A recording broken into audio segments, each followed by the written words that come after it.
adult beverages are poured, the kids are asleep. Welcome to New Dad Gaming, a show about fatherhood, gaming, and new fathers figuring out their gaming lives. My name is Trevor, and I have a 2-year-old and another on the way. And I'm Jeff. I have a 6-year-old and a 4-year-old. So this is the two kid only club. So Gavin didn't quite make the cut. And that we know of. Dun dun dun. Yeah, no, the bit of a conflicting issue or a time issue. So we have just Jeff and myself for this week's episode. But yeah, I actually probably just gonna rifle through a bunch of 2-kid questions because that is so close on the horizon. It's terrifying. It's very close for you. A couple months, man. That's it. Summer and that's it. And it's just there's no going back. Nope. Level 1 again. Well, level 0. Oh, before we get into that, I want to relay one story. Before we go there. Yeah, so I've been speaking about the regression that my son has been having. Oh yeah. And but it's taken just an entire 180 this week. Good. Like his software got upgraded or something because it's just entirely different. So here's how this plays out now. So before we were having a terrible time getting him to sleep. We're talking 11 o'clock, 10 o'clock, like 9:30 earliest. Yeah. Going in a few we have to go in a few times. Woke up in the night, wake up early. He was just off. But during that entire time we were working on his schedule, like just trying to be consistent. And even if it wasn't working, it's just like there's the steps and then he goes to bed. And it's always the same. And then last night, we're doing the usual and relatively early, call it like 8:30. Mm-hmm. And we're just sitting there reading all his books and book after book after book, which is very, I really do enjoy that time. It's great. Nothing else to get to practice like my voices. Yeah. Oh no, I can't go over there. So that's incredibly fun. But anyway, so we're reading all these books, and all of a sudden he kind of pushes the book closed, and he says up, up. I'm like up, like on my shoulder, and then he says bed. I'm like, you beat him. You beat him. Like he gave in. It was just complete. Like it was stunned silence. Like I sat there looking at him for a second. I'm like, are you saying bed? Like you want to go to bed? He's like bed, and then he reaches up and like, sure enough, like it's hit on the shoulder, like kind of rock, give him like a nice little kind of a rock, and like in 2 minutes put him into the crib and done. He's asked to go to bed. It was just like, what were you reading? Like the encyclopedias, and he's just like, oh, forget this. Yeah, it's like same. We have to go to the library, or I have to.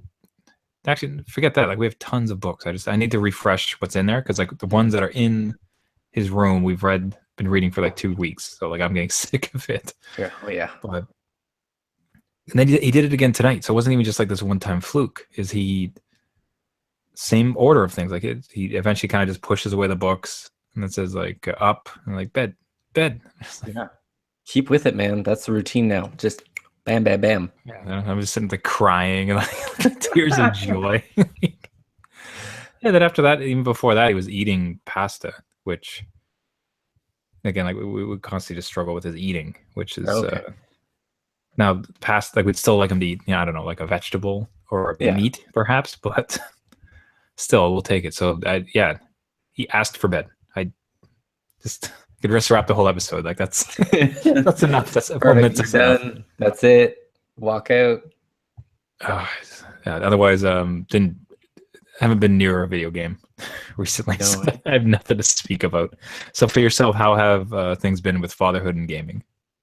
Pretty good. I guess in fatherhood we had a huge garage sale over the weekend. It was a community garage sale. So I have a little story about that. We decided this year to bring the kids because we thought that we could handle it. They're 6 and 4. They can handle it. So we were up at 6 a.m. to get to. So hold on. So set the table. Okay. So you think your 6 and 4-year-old can handle it? Yeah. And then you proceed to wake them up at 6 in the morning. Yeah. So okay, they're go. They're good at waking up because they get breakfast. They eat all the time, so we don't have eating issues. That's an opportunity for them to eat. By the time you wake them up, they're already starving. Happy as a clam. Yeah, they get to eat. This is amazing. So they have we have 3 rounds of breakfast. It's basically waffle, yogurt, and like a banana. So they have the 3 things. Like we get in the car. I have it all packed. We get set up at this huge like parking lot we do at Town Hall, and all these other vendors are there and people selling their stuff. Spend an hour getting ready. 8 o'clock opens up. It's pretty good weather, lots of traffic. Kids are having a good time so far. You know, granted, it's been 2 hours. My older son loves to do math, so he was taking the money, making the change. It was good. It was like a teachable moment. It was awesome. Nice. And then for some reason, like we have a lot of kid toys there, right? We're trying to get rid of the sea of plastic that is down in the basement right now. So at just one moment out of the blue, my youngest, who's 4, just realized that his police car that he never played with is going to be sold. And it was just tears. And he wanted to have it. He didn't want to let it go. We tried to convince him that, you know, the money maybe we buy a new toy or look at something else or distraction. Bribery. Don't you like money better, son? Yeah, here's just money. Just take the money. But for whatever reason, he was just stuck on it. So we kind of walked him around, seeing everybody else's stuff. And in that meantime, because my wife took him out, I sold the car. It's go, son, go. This is one of those traumatic moments that he'll remember forever, I'm sure. So when he got back, it was gone. But I think with that, it was gone out of his memory. He did not understand that it was sold, I guess, like because he didn't see it. And then my oldest tries to this is where the 2-kid thing comes in. My oldest is like, oh, hey, Elton, we sold your police. And I'm like, don't you say it. Don't you say it. You sold nothing. Don't worry about it. So he was going to taunt him, hey, we sold your police car. And what do you think about that? And then it would have been tears again. But just to get at him, like it was. Oh, yeah. Yeah. Just to hold something over his head. Right. It was just like, I know something you don't know. So we didn't let that pass. But the rest of the day, they were good. They were up till like 9 o'clock at night. We went to the park. He had a birthday party to go to afterwards at like 1 o'clock in the afternoon. Did you buy the gift at the garage sale? We should have. We totally should have. Just like, but you know they're gonna get rid of it in like a couple months. So just like, got you this police car. Here you go. Here's this police car. There's no receipt. There's no gift receipt. I'm sorry. Got a good deal because it's scratched and already has a name written on the bottom. Don't show it to my family. It didn't come from us. This is from grandma, but don't worry about it. Just take it.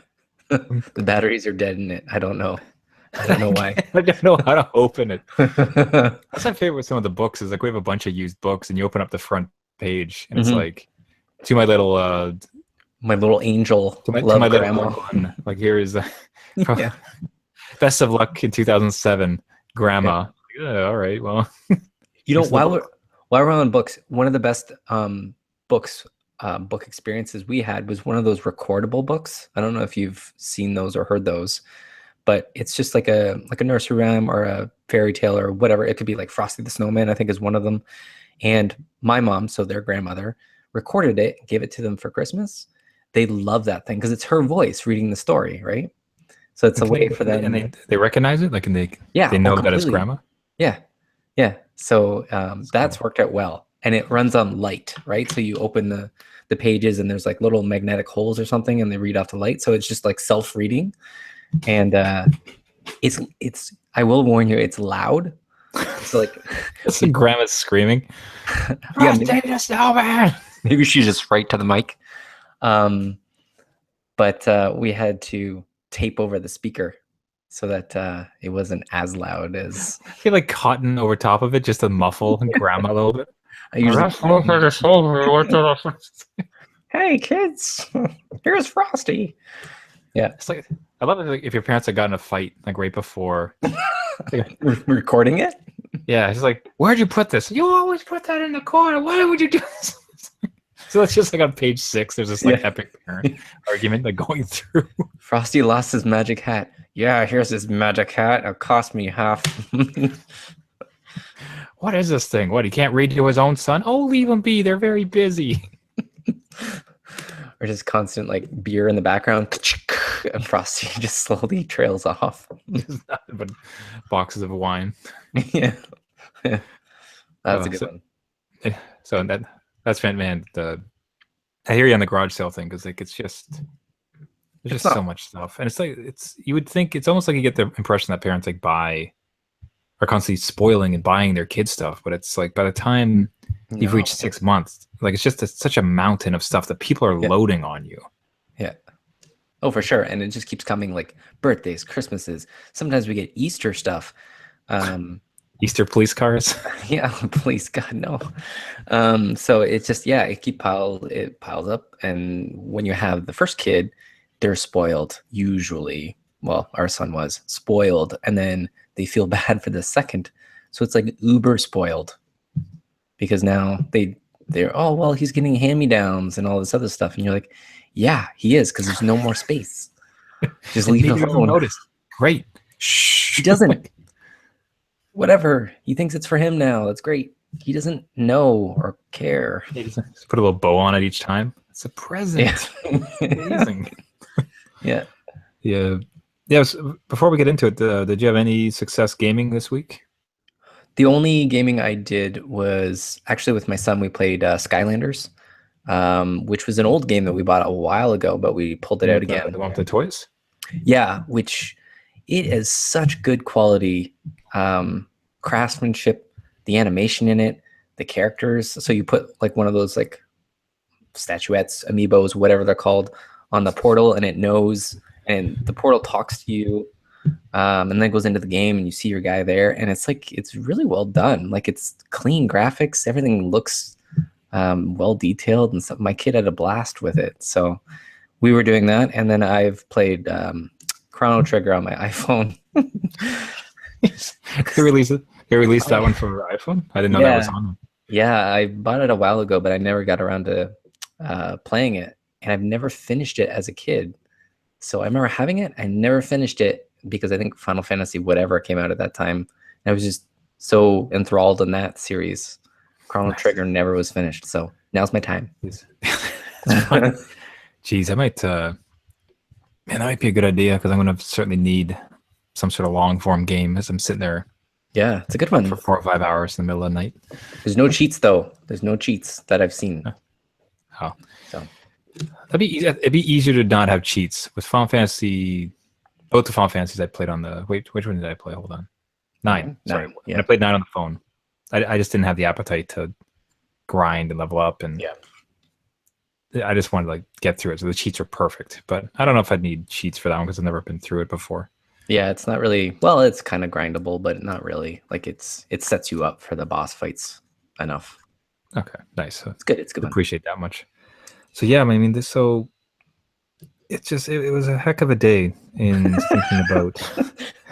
Well, just I think one of the greatest things my wife has done, and I think I might have mentioned it on the last show, is just she's put a photo of our last ultrasound of our new son. Oh yeah. And it's this great like profile shot, and it's like very much the baby, and just seeing it is so much. It's like that's a thing, like that's there, yeah. Because with the busyness between work, but also just taking care of the current son, which feels like monumental, like it's our entire life, right? It's just like it's incredible how much he occupies. You don't think about it. And previously, I mean, you had your own personal time. It was just the two of you. So the coming baby was just full focus. Like that's all you kind of think about, like all this little baby's coming. Mm-hmm. And here there's moments where like, oh yeah, there's another one. Like that, it feels like I'll go a week without even thinking about it. And then I finally get it. It's like, oh yeah, number 2. Right, that's happening soon. Huh. Yeah. Yeah. It's different when number 2 comes along. But I totally feel you in that way, where it's like, hey, we have one, and one's inbound, and I kind of haven't thought about that yet until the day of, and then the day comes, and I don't know, you do adapt. I will give you that. Like I can't imagine my life any different, or like the memories with just having one are kind of, they're not fading, but it's like I can't remember not having two running around and being pulled apart at every. All those memories have been beaten out of my head, so I don't even miss them. And you're kind of in the almost exact same boat too, because you have a dog as well, which is almost like a little fur baby running around, needs its own love, care, walking, pooping, all sorts of other stuff. So yeah, I just doing all sorts of stuff just cause my more havoc. yeah, But yeah, it's just like you're just not hit with it at all in the way, just like not as present as the first one, which yeah, already, which in some ways feels sad, but otherwise it just feels like survival because like this first kid is everything. Like he takes up like it's from the moment he's awake to the moment he goes to bed. It's just like that. That's your entire focus is this like little person. yeah. And what's especially hard to imagine now is like dealing with him and then dealing with another one that is much more needy. That is much more. Mm-hmm. How on earth can you possibly manage this one that exists that you know about, Yeah. and then like another one comes in which you've been through the infant thing, and they take even further care. Like it's even harder. Like Yeah, so we kind of went through that same kind of scenario. So I view the first one as like the tutorial, right? It's a tutorial in a game. You're trying it's to the figure easy things first out. level. Yeah. Well, life's not giving you instructions, but you're at least working things out. You don't know what to do. You're finding the button mapping on how to get your kid to sleep, eat, poop, whatever. When the second one comes along, I think you're just more of an expert. So you have things lined up. It's not as impactful, I will say, like, because you kind of get into that rhythm again. You know where to put the diaper genie. You know how to set up the change to. Those things kind of came back naturally because it wasn't too far out until we had our second. So that comes flooding back as a huge like memory. Open the gates. Oh yeah, all this stuff. But our first son was great with eating, sleeping. Like you conk out for 12 hours at a time. Like it was like eventually it was no problem. Our second was very much more needy. He was crying a lot more. We did find out that I think I've mentioned before that he did have like acid reflux. So that was something that we didn't figure out for a while, but he was disrupting his sleep. He wasn't crawling when he was supposed to. All these other like milestones that was like slightly off. So he had his own little voice, his own little personality. So it was like we had to be on him a little bit more. But then you have your other one running around trying to get into things because now they can climb stuff at this point, right? So like, you're gonna so be fast and capable. It's like you develop like a spidey sense though. It's like a dad spidey sense. Like you can feel your kid trying to like pull down something off the counter behind you when you're just dealing with number two. So you do kind of gain that sense, and multitask is like people mention that on resumes, but like have two kids run around and that's multitasking. Like there's no other sense of the word. It's just you have everything going at once, and trying to balance sleep with yourself too. Like that was the hard part. what was that? Balancing sleep with just your own sleep, because now you got baby number two interrupting, mommy or daddy, and then Oh, baby number sorry, one. can I put you on a Sorry, man. 1 second. We might have a baby.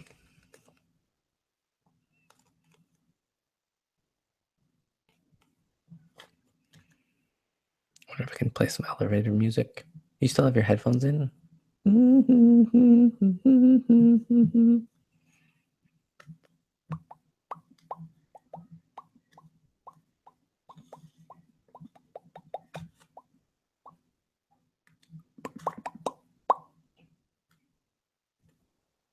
We'll see if he comes back. 1 minute, 1 second, 1 hour, 1 day. Maybe I should be quiet. We'll see. It's creepy talking like this. Wonder how low I can go.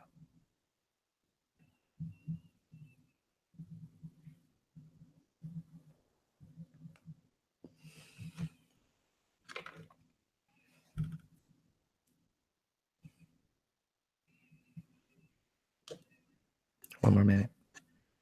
It's camp day today. Tim Hortons camp day. Sponsor a camp. Kids that can't go to camp. Now a word from our other sponsor, Canada Post. I had to buy some stamps today. Permanent. So they don't cost any money. You know, it's like $1 to mail an envelope. This cost me like $10. This right here. It's ridiculous. Let's see what else we got here. Oh, I got my son's swimming report card. Look at that right here. It says he passed. It's not too hard to fail. It's like kindergarten for swimming. So he's in a class with other kids. You know what they do in that class? They sit in the shallow end and they kick their feet. That's all they do. Hey. I had to take you. And he pops back in. Sorry, work call. Oh, yeah. Good. Which nothing too dire, but something that did need to be talked about. And then the entire time I'm hearing you in my ear. Oh, sorry. I'm like running downstairs. I have to like take you out. I was like, I can't concentrate on both. Oh, yeah. Sorry about that. Let's see, where were we? Good.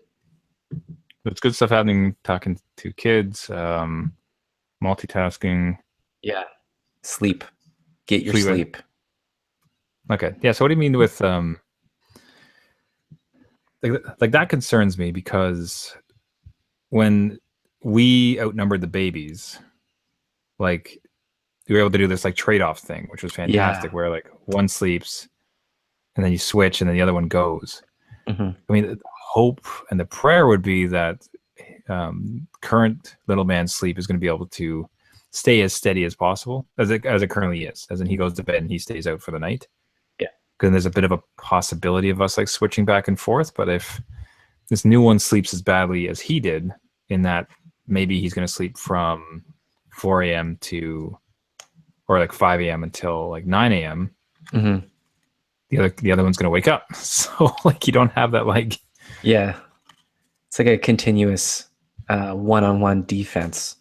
Yeah. I think it's just so I'll take the one that sleeps through the night. Yeah. It's like, well, mine's doing great. How's yours? Yeah, how are you doing over there? I'm getting 9 hours of sleep. I don't know about you. Oh man.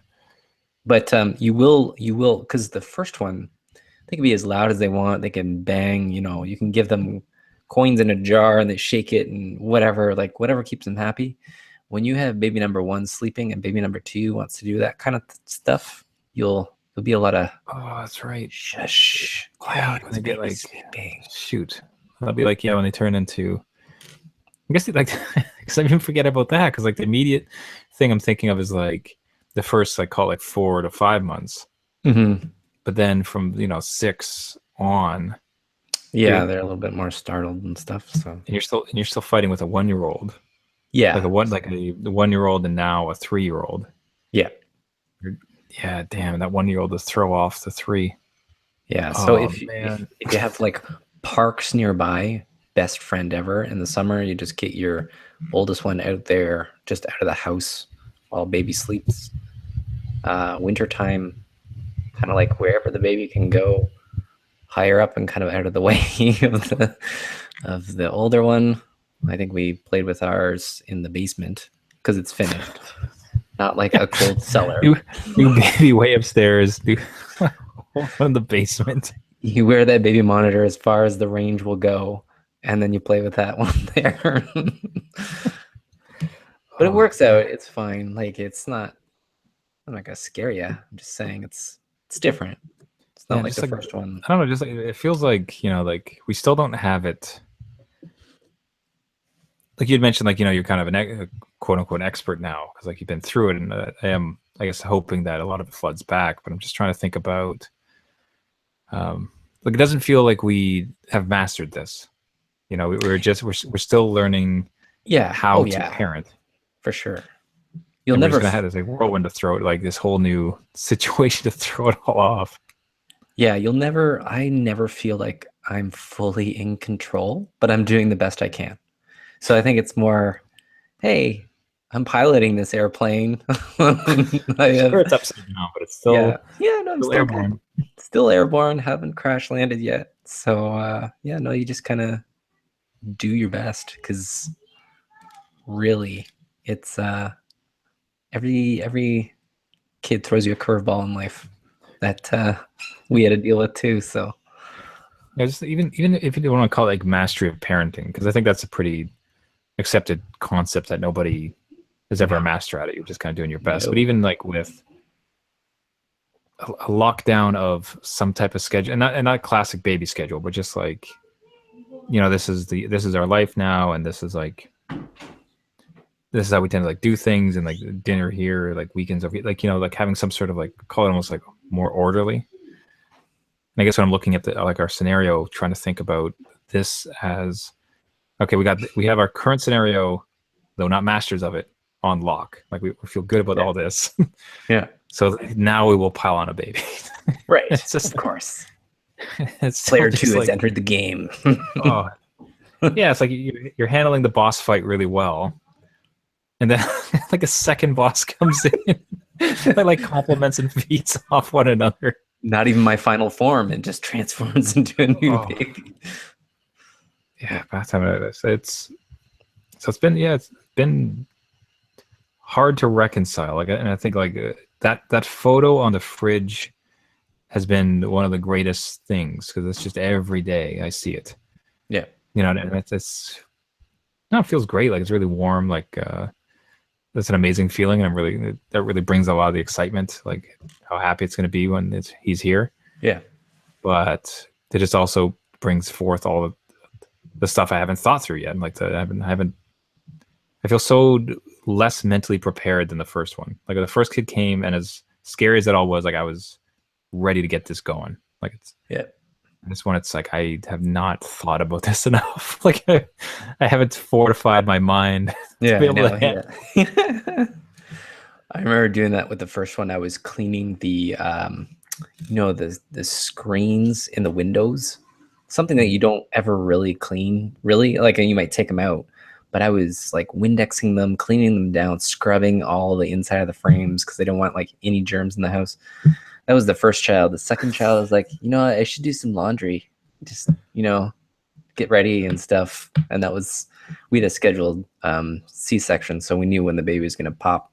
It was just a matter of preparing somewhat, of cleaning the room, so if people came over, they weren't walking through mounds of toys and clothes. So a little different. So what was the point when?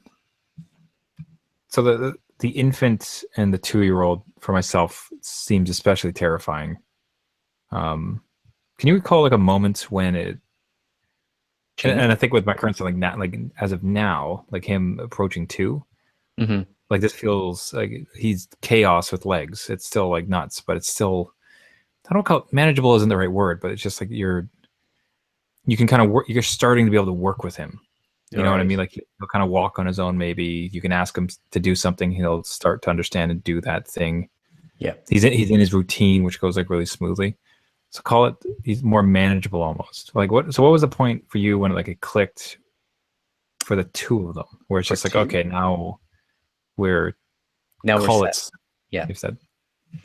I'll say, and not to scare you, but Never.